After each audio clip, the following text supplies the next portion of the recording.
Gracias por formar parte de Tu Médico en Casa, espacio transmitido a través de la señal de TNO Radio dedicado a la salud, con entrevistas, noticias y consejos que serán de mucha utilidad para ti. Acompáñanos para que aclares todas tus dudas todos los martes a partir de las 10 de la mañana y ten de cerca a Tu Médico en Casa, porque tu salud es nuestra prioridad. Hola, buenos días a todos. Hoy 25 de agosto les damos la bienvenida a otro programa de Tu Médico en Casa que llevamos de la mano con TNO Radio, la primera radio online de Venezuela. El día de hoy vamos a estar con dos invitados especiales, la doctora María Esther Vázquez. Ella es dermatólogo y médico internista y vamos a estar conversando con ella sobre las alteraciones dermatológicas en el COVID-19. Y en la segunda parte vamos a estar conversando con el doctor Cristian Méndez, quien es traumatólogo, y vamos a estar conversando con él sobre las consecuencias musculoesqueléticas del COVID-19. No te apartes, vamos a un corte para contactar a la doctora y ya enseguida estamos contigo.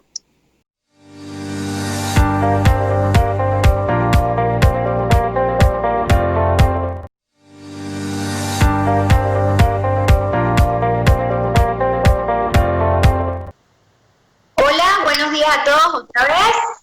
Ya estamos de vuelta en tu programa Tu Médico en Casa, que llevamos de la mano con TNO Radio, la primera radio online de Venezuela, y que llega a ustedes gracias a la dirección general del señor Rafael Carcela, en control técnico Brian Agros, en la producción general Bárbara Caguan y quien les habla María Patricia Herrera, médico internista. La primera invitada del día de hoy es una doctora que se llama María Esther Vázquez. Bienvenida, doctora, ¿cómo está? Gracias, María Patricia. Muchas gracias por la invitación y bueno, aquí en consulta haciendo un tiempito y un espacio para hablar con ustedes. Muchísimas gracias por cedernos el espacio. Bueno, en este momento pues estamos full, pero bueno, tratamos siempre de llevar información a las personas. Preséntese, doctora, cuáles son sus posgrados, dónde está trabajando en este momento. Bueno, actualmente, como ya María Patricia lo comentó, yo soy médico internista, egresada del Hospital Vargas de Caracas. De igual forma hice posgrado en dermatología y sifilografía en el Instituto de Biomedicina. Ambas sedes son posgrados de la Universidad Central de Venezuela. Y el año pasado hice un fellow de 1 año en cirugía y oncología cutánea. Y bueno, actualmente pertenezco al cuerpo docente del posgrado de dermatología del Vargas. Y bueno, hago ejercicio privado en Las Mercedes y Bellomonte. Bueno, excelente pues tener especialistas de esa envergadura en nuestro programa, porque eso nos asegura que la información que estamos llevando al público, y a los otros especialistas que puedan ver nuestro programa, sea de primera mano y sea información confiable. Y esto es bien importante porque en este momento hay mucho exceso de información. Hay una infodemia, y eso puede generar mucho miedo, sobre todo con el tema de la pandemia. Y uno de los temas importantes que hemos venido ya tocando a través de estos programas, de estos últimos programas, es que las manifestaciones clínicas de esta enfermedad han variado mucho a través del tiempo que llevamos desde pandemia. Inicialmente se hablaban pues solamente de síntomas pulmonares, y en este momento ya tenemos muchas manifestaciones atípicas y manifestaciones extrapulmonares de las que hemos venido conversando. Doctora María Esther, ¿quién nos pudiera conversar sobre cuáles son las manifestaciones dermatológicas en la piel más observadas en la práctica clínica en este momento?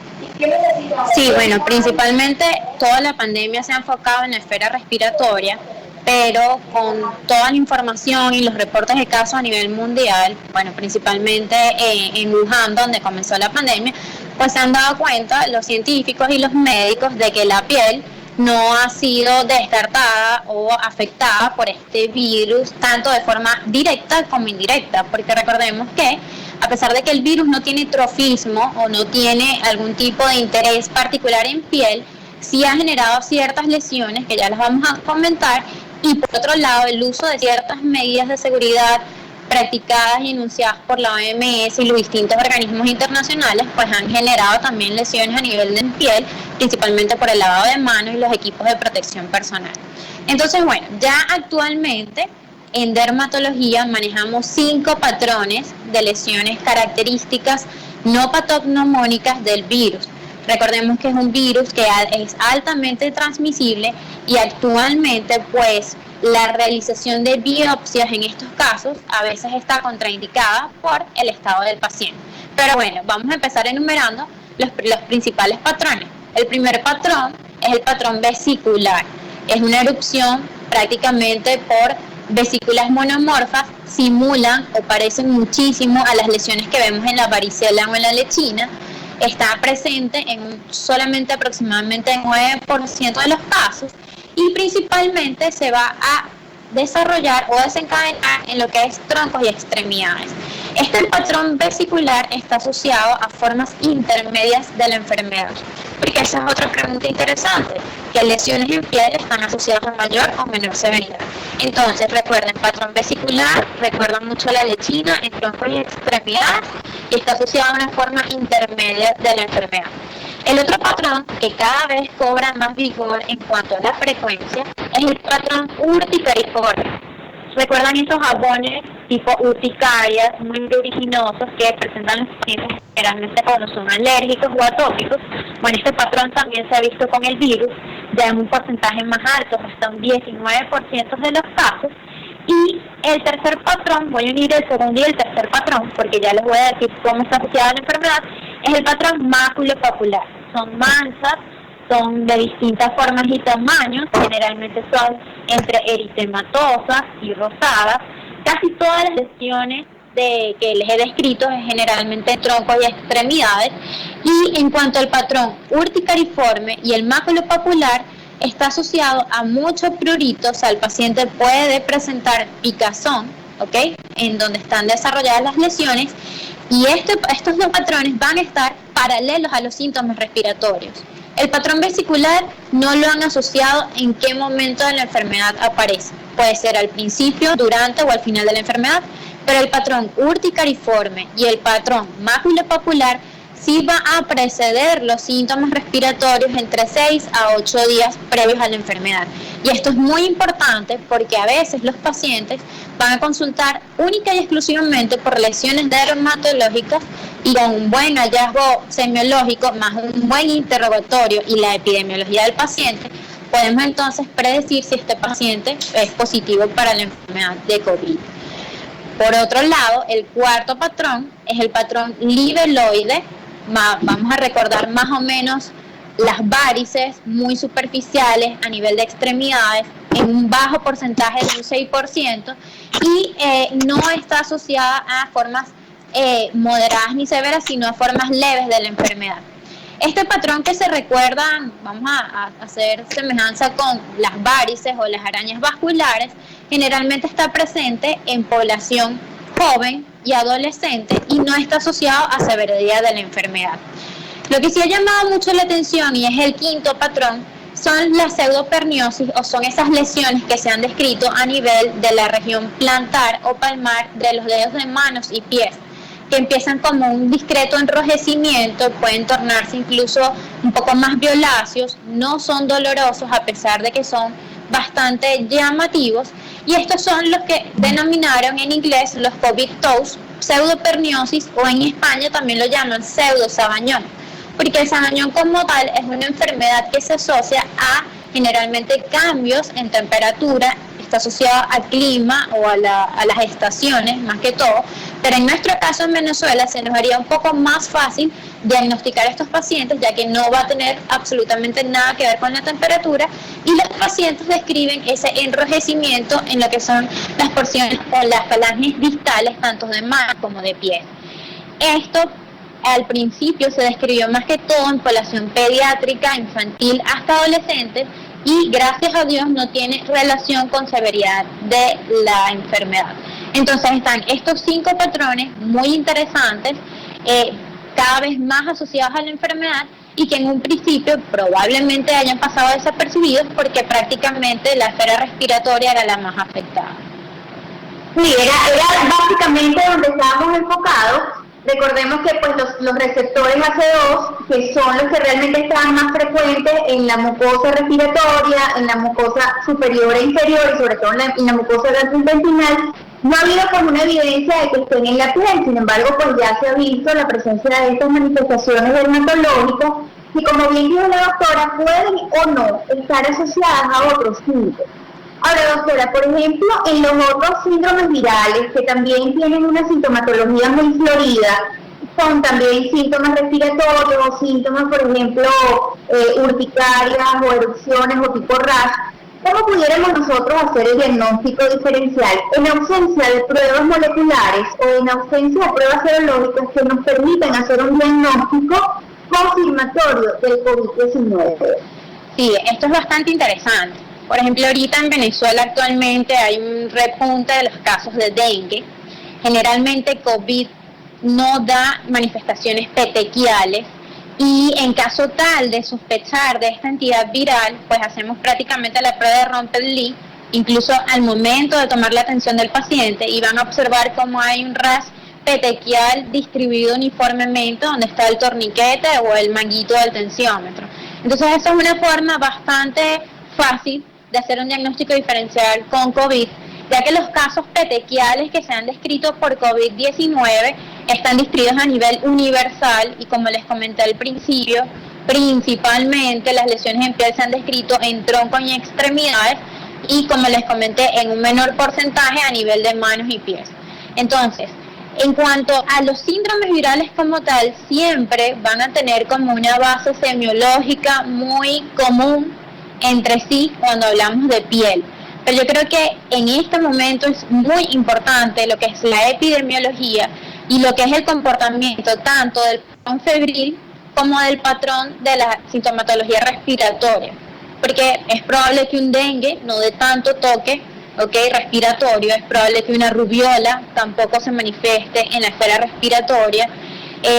Otra exantemática viral podría ser la varicela, pero fíjense que las lesiones van a ser muy distintas, el comportamiento, yo digo, hago mucho énfasis en lo que es el patrón febril, es muy distinto al COVID-19 y aquí juega un papel importantísimo lo que es la semiología y el interrogatorio del paciente, porque este virus, a diferencia de los demás, tiene muchísimo toque, no solamente respiratorio, también hace miocarditis, y todo ese conjunto de signos y síntomas, por lo menos en dermatología, nos hace hacer diagnósticos diferenciales con otras exantemáticas o entidades virales. Eso es. Y bueno, importantísimo que siempre nosotros tratamos de invitar especialistas para que las personas se den cuenta que realizar un buen diagnóstico de la mano del médico es indispensable para poder aplicar el tratamiento adecuado. ¿Y por qué pues hacemos énfasis siempre en no automedicarse? Porque hay muchos medicamentos que se están usando actualmente, incluso de manera indiscriminada, que pueden producir incluso reacciones dermatológicas, reacciones de hipersensibilidad, que pueden más bien pues, complicar la esfera y el cuadro clínico del paciente. Por eso es siempre importante cuando tenemos síntomas extraños o alguna manifestación extraña, acudir con el especialista para ser evaluado. Ahora, con respecto al tratamiento más utilizado para el COVID-19, por ejemplo, el uso de los esteroides en caso de los pacientes con síntomas moderados o severos, la anticoagulación, y esto, por ejemplo, un uso no indicado de la citromicina o de la aspirina, ¿qué manifestaciones están viendo ustedes en la práctica clínica asociadas al uso de estos medicamentos? Sí, bueno, recordemos que lamentablemente hasta ahora no hay un protocolo estandarizado en cuanto al tratamiento de la infección por SARS-CoV-2.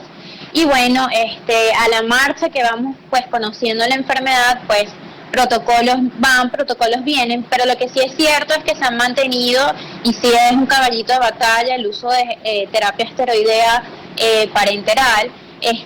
Recordemos que este virus genera una tormenta de citoquinas muy importante que si es atacada en forma o en fase aguda, pues podemos prevenir pues el desarrollo de síntomas más graves.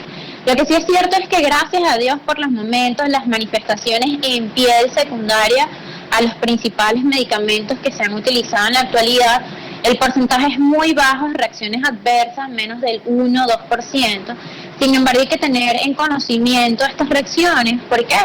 Porque al momento de evaluarlas, uno tiene que hacer diagnóstico diferencial si es el medicamento o si es el virus el que está generando ese tipo de reacciones. Y como dice María Patricia, es muy importante la parte de la no automedicación, porque probablemente no solamente enmascaren los síntomas respiratorios, sino a nivel de la esfera dermatológica aparezcan nuevos que hagan sospechar de que hay una infección por el virus. Más o menos para hacerle un recorrido muy breve de los efectos adversos que, por ejemplo, podríamos ver con la citromicina, ya más en desuso, está asociado a la aparición de eczemas, de edema sobre todo a predominio facial. Es un medicamento que es fotosensible, es probable que el paciente al momento de exponerse al sol desarrolla algún tipo de eritema o enrojecimiento, y ya en casos más severos, por ejemplo, síndrome de Stevens-Johnson, de DRESS o necrolisis epidérmica tóxica. Recordemos que son reacciones que lamentablemente hasta ahora no se pueden predecir, ¿okay? Ya depende, es inherente del paciente, pero sin embargo uno siempre coloca la balanza riesgo-beneficio al momento de indicarlo. Otros tratamientos ya también prácticamente que van en desuso ha sido la hidroxicloroquina y la cloroquina, que nosotros la hemos utilizado muchísimo como terapia inmunomoduladora, sobre todo para enfermedades del tejido conectivo como el lupus. Pues la verdad es que también es muy baja los efectos adversos, muy parecidos a los de la citromicina. En otra arista también están los antirretrovirales como el lopinavir o el ritonavir. Prácticamente son muy escasos y bueno, de hecho los pacientes con infección por retrovirus muy pocas veces lo mencionan, pero también podrían generar algún tipo de eritema o de edema. Fíjense que son reacciones adversas que son muy leves y son prácticamente asintomáticas, son lesiones en piel pero que no van a comprometer la vida del paciente. Por otro lado, muy en boga ahorita el remdesivir, actualmente no se han reportado efectos en la piel de este medicamento. Y en cuanto a la anticoagulación, pues con enoxaparina o warfarina, dependiendo del caso, o antiagregación de los pacientes, pues lo que habría que tener en cuenta es pues su efecto en lo que es la cascada de coagulación, y pues estar pendiente en lo que son los efectos a nivel, bueno, si hay que realizar algún tipo de punción, extracción de alguna muestra, pues probablemente haya prolongación de los tiempos y el paciente sangre un poquito más. Pero del resto, gracias a Dios, el tratamiento para SARS-CoV-2, que aún no está protocolarizado, pues no tiene mayor manifestación en piel, y si se sospecha de manifestación en piel, lo que hay que hacer es un recuento cronológico en cuanto al momento de la colocación y la reacción generada en piel. O sea, hacer como esa asociación en cuándo empezó el tratamiento y cuándo empezaron las lesiones en piel para poder hacer el diagnóstico diferencial. Excelente, doctora. El tiempo ha volado en la radio. Nosotros teníamos pensado hacer un corte, pero bueno, en vista de que no nos da chance, vamos a conversar por el uso, por ejemplo, de los desinfectantes, el uso del gel alclorado, o el cloro que se utiliza, por ejemplo, para desinfectar las superficies, o el gel alcoholado, el alcohol, que a veces incluso las personas por el miedo excesivo se colocan puro en las manos, el uso de la mascarilla en el personal de salud. ¿Cómo hacer la prevención y el tratamiento a estas con manifestaciones que a veces son necesarias? Porque bueno, el uso de la mascarilla permanentemente, el uso del gel alcoholado es necesario en caso de no poderse lavar las manos constantemente. ¿Cómo pudiéramos hacer, por ejemplo, para prevenir este tipo de lesiones? Sí, bueno, es importante destacar que el virus es altamente sensible a cualquier desinfección física, ¿ok? Eso es un plus que tenemos actualmente. Lo recomendado por la OMS son geles alcoholados al 70%. Pero si ustedes me preguntan a mí si comparo la efectividad entre un gel alcoholado al 70% y el uso de jabones o de Sindet, que son jabones un poco más neutros, un poco menos abrasivos para la piel, pues yo le diría que se queden con los jabones y los Sindet. Uno, porque vamos a decir que el efecto irritativo en la piel es mucho menor, y dos, porque al retirarlo con el agua pues no permanece tanto tiempo como un gel alcoholado en la piel, y por supuesto los efectos adversos son menores.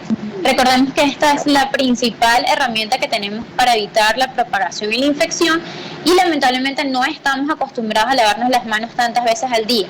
Entonces mi recomendación es, si tienen acceso al agua, es preferible que utilicen jabones, pero por supuesto si van a salir a la calle o a hacer alguna diligencia, pues tengan a la mano su gel antibacterial con un mínimo de 70% de alcohol absoluto. Cada vez que ustedes utilicen cualquiera de estas dos herramientas, que las dos son igual de efectivas, deben lubricar las manos. ¿Con qué pueden lubricar o hidratar? Cualquier crema hidratante, principalmente que tengan vitamina E y pantenol, que son moléculas que absorben y arrastran bastante cantidad de agua a lo que es el estrato córneo para hidratar la piel. Y en caso tal de que la deshidratación sea tan severa, incluso podemos recomendar el uso de vaselina en las noches, sobre todo para esos pacientes o incluso personal médico de salud que por su propia profesión pues el lavado de manos es aún mucho más intenso. Por supuesto que van a haber dermatitis más severas si ya hay algún tipo de enrojecimiento, hay algún tipo de grietas en las manos. Lo recomendable es utilizar algún tipo de crema con antibiótico, no automedicar esteroides ni estas cremas que tienen triple formulación, porque a veces incluso hacen peores dermatitis. Y por supuesto que si esto no mejora al cabo de 1 o 2 semanas, consulten con un dermatólogo para ver qué otro tratamiento les podemos ofrecer. Bueno, doctora, de verdad, muchísimas gracias por habernos cedido este espacio de su tiempo. Por favor, nuevamente, ¿cuáles son sus redes para que las personas la sigan? De verdad, muchísimas gracias por acompañarnos el día de hoy. No, gracias a ti, María Patricia, porque creo que nosotros somos entes informativos en este momento donde hay tanta falsa información y tantos datos que no son específicos. Bueno, por Instagram me pueden encontrar como doctora DRA María E. Derma, y cualquier cosa, si quieren alguna consulta o contactarme para verse previa cita, me pueden contactar por el 0424-234-0211. Y bueno, muchísimas gracias de nuevo por la invitación, Pati. Muchísimas gracias. Nosotros regresamos, entonces vamos a realizar un corte comercial y ya regresamos con ustedes, Tu Médico en Casa.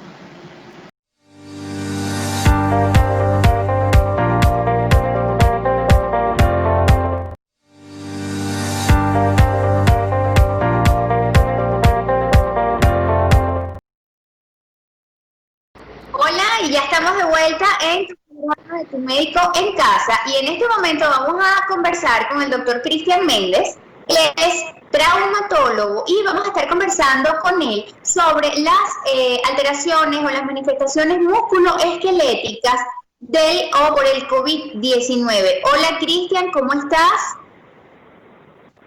Hola María Patricia, buenos días. Muchísimas gracias por la invitación. Y bueno, aquí estamos a la orden. Ok, preséntate, Cristian, ¿dónde estás trabajando actualmente? Bueno, yo soy el doctor Cristian Méndez Verastegui, cirujano especialista en cirugía ortopédica y traumatología. Trabajo en la parte hospitalaria, yo soy docente asistencial en el Hospital Dr. Miguel Pérez Carreño, y trabajo con un grupo en Policlínica Metropolitana, con el doctor Guillermo Rangel, y ahí hacemos equipo también. Estamos a la orden por allí. Y bueno, forma parte del equipo de trabajo de Tu Médico en Casa. Bueno, también formo parte de Tu Médico en Casa, pero bueno, y hay otras plataformas, pero bueno, estamos aquí a la orden para todos, por donde nos puedan ubicar. Perfecto. Bueno, la importancia de invitar especialistas, a este programa es ofrecerles información de buena mano, información confiable, por el exceso de información y a veces la información no veraz que está circulando, sobre todo por el COVID-19. A ver, Cristian, ¿cuáles son los tipos de alteraciones y las manifestaciones musculoesqueléticas mayormente vistas en las prácticas clínicas de acuerdo a tu experiencia y hasta el momento? Sin embargo, bueno, vamos a recopilar. Inicialmente, cuando comenzó todo esto, los síntomas eran principalmente, o estamos enfocados principalmente en los síntomas pulmonares. Pero hemos visto, a pesar y a medida que ha transcurrido el tiempo, que los síntomas han cambiado mucho y se han presentado muchas manifestaciones extrapulmonares. ¿Cuáles son esas manifestaciones musculoesqueléticas que tú has visto en la práctica clínica?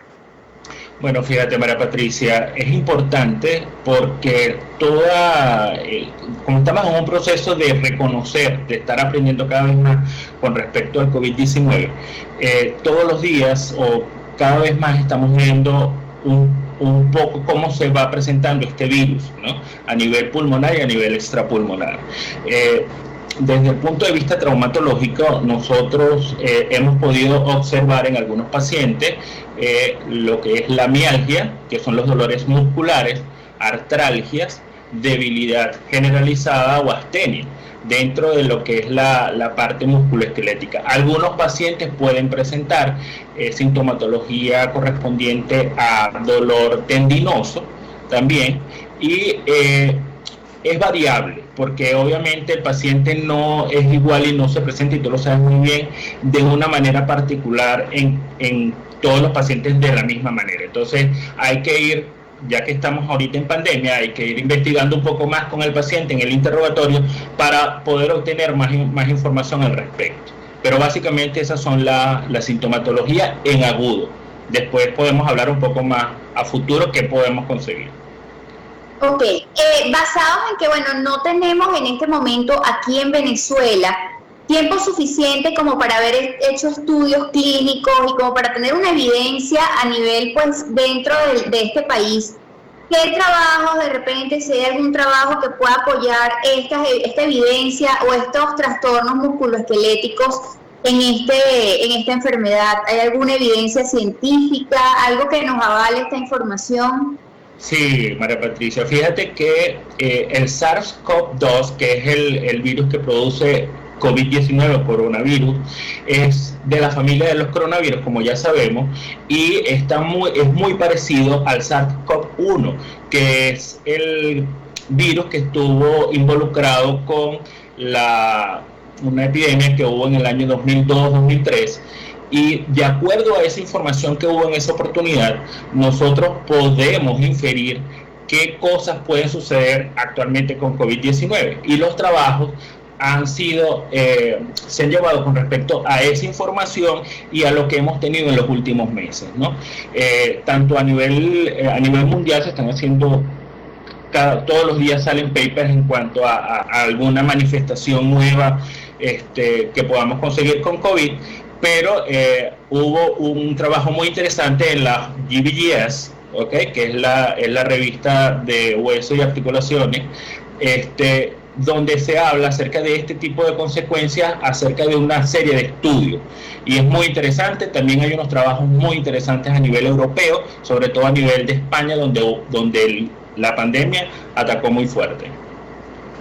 Ok, bueno, lo importante es que estás diciendo eso, ok, estamos en este momento pues haciendo mucha investigación, hay muchas personas a nivel mundial haciendo mucha investigación.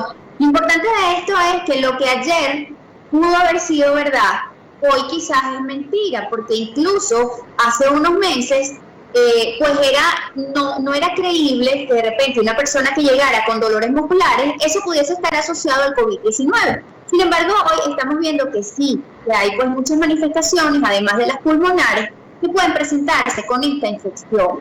Ahora, ¿cómo se hace el diagnóstico diferencial? Tomando en cuenta que los síndromes virales, por ejemplo, el dengue, el COVID incluso, o de repente otros síndromes virales, pueden producir también alteraciones musculoesqueléticas. O sea, ¿cómo se hace ese diagnóstico para llegar a la conclusión confirmatoria de que es el COVID-19 en ausencia de pruebas moleculares que nos demuestren la presencia del virus? Fíjate, con estudios donde comenzó la epidemia, que fue en Wuhan, China, hay estudios con respecto a pacientes que estuvieron hospitalizados con COVID moderado a grave, en donde pudieron observar a través de las alteraciones musculoesqueléticas aumentos de la CK, de la creatinquinasa. Entonces es un predictor muy importante que hay que tomar en cuenta con respecto a que puede estar siendo también, no solamente en la parte pulmonar, la infección por el COVID, sino a nivel extrapulmonar. Entonces, las manifestaciones son igual como también les puede suceder que las personas lo refieren como una gripe, sintomatología como un catarro común, y no podemos tener unos signos específicos de la lesión por musculoesquelética. Pero ya la sospecha clínica y la sospecha epidemiológica nos tienen que llevar a pensar en que estamos en la presencia de un COVID-19. Fíjate que en pacientes, en este estudio que se hizo en Wuhan, China, pacientes haciendo la correlación entre las alteraciones a nivel radiológico y tomográfico pulmonar, las mialgias y el aumento de la CK por encima de aproximadamente hasta un 37% de los pacientes llegaron a tener más de 600 unidades por litro. Era un predictor muy importante de la severidad de esta patología en pacientes hospitalizados moderado o grave. Entonces es importante, es importante tener sospecharlo y seguirlo, ¿ok? Es así, y bueno, la única manera es ser evaluado por un especialista, porque es quien va a sospechar la presencia de la infección, porque quizás puedes tener solamente dolores musculares. Y aquí viene la otra pregunta: ¿estas manifestaciones musculoesqueléticas pueden venir solas o generalmente están asociadas a otros síntomas que nos hagan sospechar la presencia de la infección? O de repente una persona solamente con dolor muscular o con dolor en el cuello, dolor en la espalda, puede tener infección por COVID-19. La presentación de que solamente haya manifestación muscular no está descrita sola, sino en el conjunto de los otros síntomas, porque obviamente, como ya sabemos, los principales síntomas son fiebre, tos y dificultad respiratoria, que son la base, ¿no? Pero sí hay que sospecharlo, porque actualmente con la incidencia que tenemos que a nivel mundial es la principal problema epidemiológico que tenemos. Entonces lo podemos utilizar de seguimiento para obtener información con respecto a que el paciente pueda o no pueda complicarse posteriormente a futuro. Es muy importante obtener esa información. Entonces, yo considero que si el paciente tiene unas manifestaciones musculoesqueléticas, es importante hacerle seguimiento y sobre todo, y te invito también a que puedas quizás en un programa futuro invitar a colegas como neurólogos, porque no solamente el COVID o el virus del SARS-CoV-2 tiene predilección solamente a nivel pulmonar, que es su órgano blanco, sino con estos tipos de manifestación a nivel muscular, a nivel neurológico, que pueden llegar a producir desmielinización, y eso puede llegar a ser alguna alteración a nivel muscular, y a nivel óseo y articular, a nivel de los cartílagos. Entonces, todavía nos falta mucho camino por recorrer para poder conocer un poco más acerca de este virus y de sus manifestaciones. Además que no es solamente que infecte directamente a la célula, sino que las manifestaciones de la respuesta inflamatoria también van a llegar a tener una complicación o una consecuencia a nivel musculoesquelético, sobre todo por algunas citoquinas como el factor de necrosis tumoral, que llegan a producir problemas a nivel muscular, a nivel óseo y a nivel articular. Es así, no, nada está escrito en piedra hasta los momentos. Como dije, pues lo que ayer era verdad, hoy puede ser mentira, y lo que estamos afirmando hoy, mañana puede ser mentira. O sea, estamos hablando sobre la evidencia científica que tenemos hasta el momento, que puede ir cambiando como nos ha venido demostrando esto, ¿ok? Esto nos está pasando en este momento y estamos sí. Fíjate, disculpa, fíjate, ayer mismo tuvimos la información a nivel mundial de la reinfección que ya está siendo demostrada. Entonces, todavía nos falta ya 5 meses aproximadamente que tenemos con la declaración oficial de la pandemia. Todavía nos falta obtener un poco más de información, y ya esto es una muy mala noticia con lo que salió ayer por el proceso de reinfección. Entonces ahora tenemos que replantearnos otras cosas, ¿no? A nivel mundial, ¿no? Y todo lo que estamos trabajando en el área. Es así, porque eso implica entonces que la inmunidad del cuerpo, cuando ya una vez que ha adquirido la infección, no dura tanto tiempo y está el riesgo de la sobreinfección. Ahora, Cristian, ¿cuál es el tratamiento, por ejemplo, de las personas que pueden tener la infección con manifestaciones musculoesqueléticas? ¿Estamos hablando de una receta específica para todo el mundo o depende de las manifestaciones, depende de cada quien? ¿Cuál sería el tratamiento?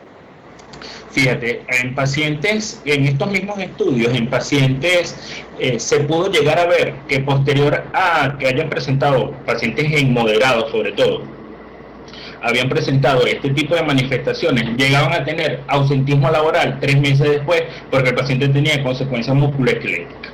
Entonces imagínate la repercusión que puede llegar a tener esto a futuro. Entonces el paciente, una vez que ya superó, entre comillas, la infección, no ha superado las consecuencias que ha producido el virus en su organismo. Entonces es un proceso muy largo.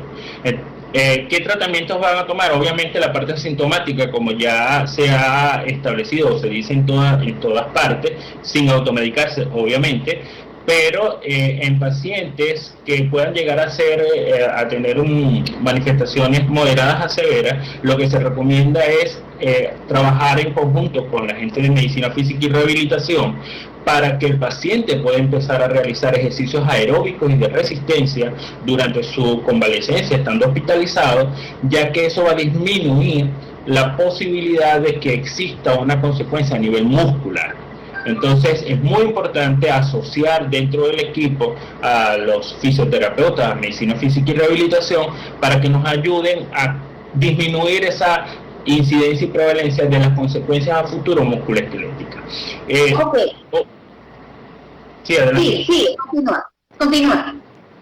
No, lo que te quería complementar era que además que como la cascada inflamatoria que se produce, ahí también pueden llegar a nivel de los pequeños vasos a hacerse esos acúmulos inflamatorios o de procesos inflamatorios a nivel de los pequeños vasos y nos pueden llegar a producir necrosis a nivel óseo y necrosis a nivel articular también. Entonces, no vamos a ver solamente la consecuencia a nivel agudo, sino a nivel futuro. Se hablan o se describen procesos como osteonecrosis a nivel de la cadera en pacientes después de los 3 meses de haber producido una infección de este tipo. Entonces, eso es importante para los estudiantes y para los especialistas a nivel musculoesquelético, que debemos sospecharlo, que un antecedente como este nos pueda llegar a producir una secuela gravísima como la osteonecrosis a nivel de la cadera. ¿Y hay, por ejemplo, algún factor de riesgo, alguna predisposición que pueda complicar de esta forma a algún paciente? O, mira, cualquier paciente puede sufrirlo, de repente los pacientes mayores. Bueno, fíjate que la CDC dice que en pacientes leves, esto puede llegar a producir algo de controversia, pero en pacientes leves no se debería utilizar esteroides, ya que los mismos esteroides pueden ser factor para producir osteonecrosis. Entonces, claro, hay algunos en la parte clínica que pueden, como en algunas partes del mundo, pueden empezarlo a utilizar para disminuir esa cascada inflamatoria. Entonces, no solamente que va a ser la cascada inflamatoria producir el problema, sino también el uso de los esteroides. Entonces, creo que se deben reservar para pacientes muy específicos en estados moderados a graves y evitar las consecuencias per se de los mismos esteroides en este proceso.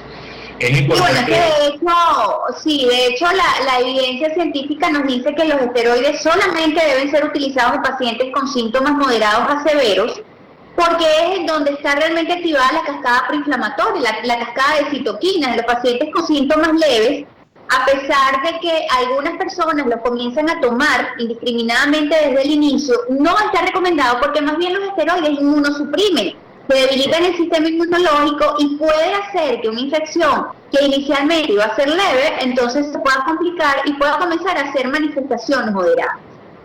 Yo creo que sí. Quería complementar que, bueno, es importante volverles a comentar a tus audiencias y a todas las personas que nos escuchan la importancia de no automedicarse. Entonces es importante acudir al médico y solicitar alguna información a los especialistas o a algún conocido médico que le pueda realmente orientar hacia qué debe hacer, porque tomar de manera indiscriminada cualquier tipo de medicamento que puedas escuchar que está plegado en todo lo que son las redes, una serie de recetas que son un error.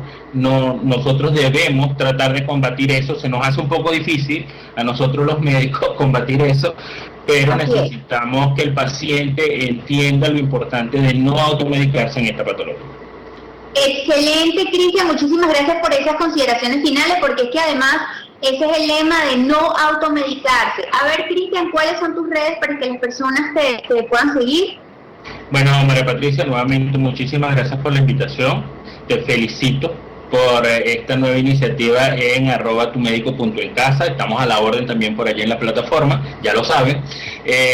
Mis redes a nivel de Instagram y Twitter, @drmendezde, @drmendezde, y también me pueden conseguir a través de la plataforma de Médicos Venezolanos Online, www.medicosvenezolanos online, donde también puedo darles consulta a través de los beneficios de la telemedicina. De verdad, muchísimas gracias a ti y a tu equipo por la invitación. Muchísimas gracias, Cris, por aceptar la invitación y por cedernos un espacio de tu tiempo. Muchísimas gracias. Y bueno, con esta última entrevista excelente del doctor Cristian Méndez, nos despedimos hasta el próximo martes de este programa Tu Médico en Casa, que llega a ustedes gracias a la dirección general del señor Rafael Casella, en los controles técnicos Brian Agros, en la producción general Bárbara Caguan y quien les habla María Patricia Herrera, médico internista. Tu salud es nuestra prioridad. Nos vemos el martes que viene. Chao, chao. Gracias por formar parte de Tu Médico en Casa, espacio transmitido a través de la señal de TNO Radio dedicado a la salud, con entrevistas, noticias y consejos que serán de mucha utilidad para ti. Acompáñanos para que aclares todas tus dudas todos los martes a partir de las 10 de la mañana y ten de cerca a Tu Médico en Casa, porque tu salud es nuestra prioridad.